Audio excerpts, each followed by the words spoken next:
Atau yang kedua, ambillah manfaat dari rezeki-rezeki Allah yang ada, sama ada di daratan maupun di lautan.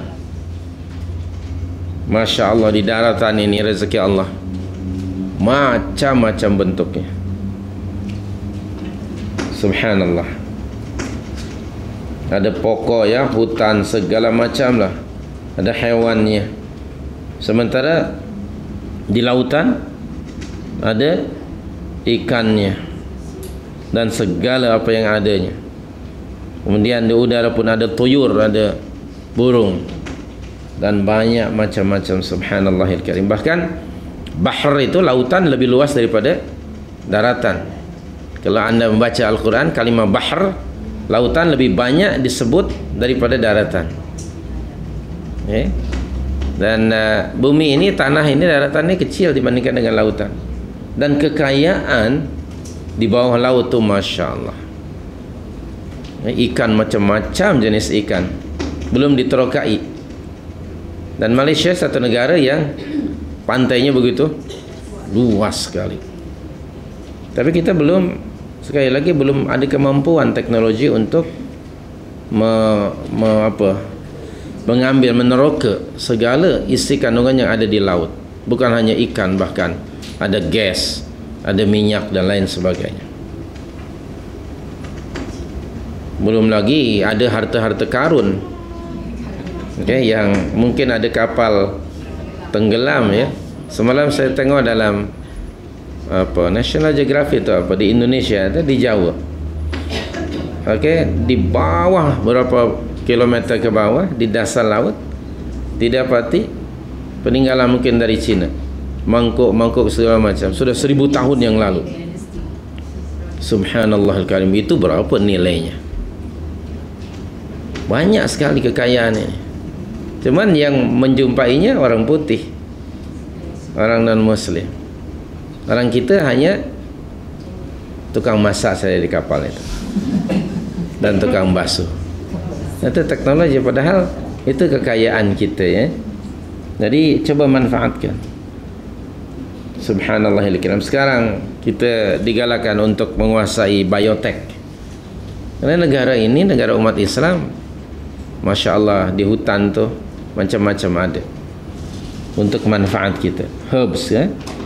Tapi orang lain sekali lagi yang memberi manfaatnya, yang mengambil manfaatnya. Nah di sini sebenarnya semestinya kita yang harus mengambil manfaat dari rezeki-rezeki yang Allah berikan kepada kita. Tapi jangan lupa setelah itu bersyukurlah kepada Allah Subhanahu wa taala. In kuntum iyyahu ta'budun.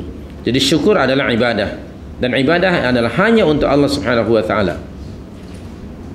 So, tiap-tiap kali mendapat rezeki, pastikan anda mampu mensyukuri Tuhan yang memberi rezeki itu. Di antaranya ialah gunakan untuk kepentingan kamu.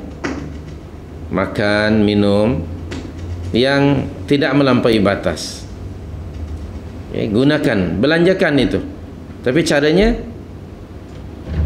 dalam surah 25 ayat yang ke 67, walladzina idza anfaqu lam yusrifu wa lam yaqturu wa kana baina dzalika qawama. Itu cara penggunaan rezeki, mengajar kita konsep of balance. Banyak ayat itu. Baik. Jadi konsep syukur itu luas sebenarnya. Luas sekali konsep syukur itu, tidak hanya sekedar untuk dimakan, tapi bersyukur kepada Allah bukan hanya dengan tahmid, tapi menggunakan rezeki tersebut untuk mencari keridhaan Allah Subhanahu wa taala.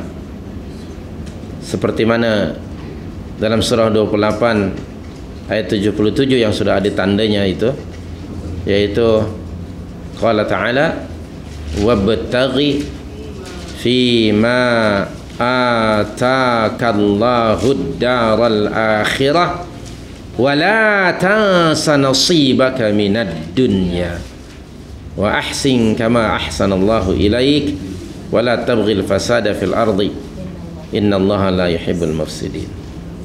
Jadi syukur itu luas ya, dia punya skop. Washkurulillahi in kuntum iyyahu ta'budun. Bersyukurlah kepada Allah Subhanahu wa taala. In kuntum iyyahu ta'budun. Jika hanya kepadanya kamu beribadah. Jadi syukur itu ibadah. Kerana ia ibadah, pastikan Anda melaksanakan konsep syukur itu, mengikut guideline agama.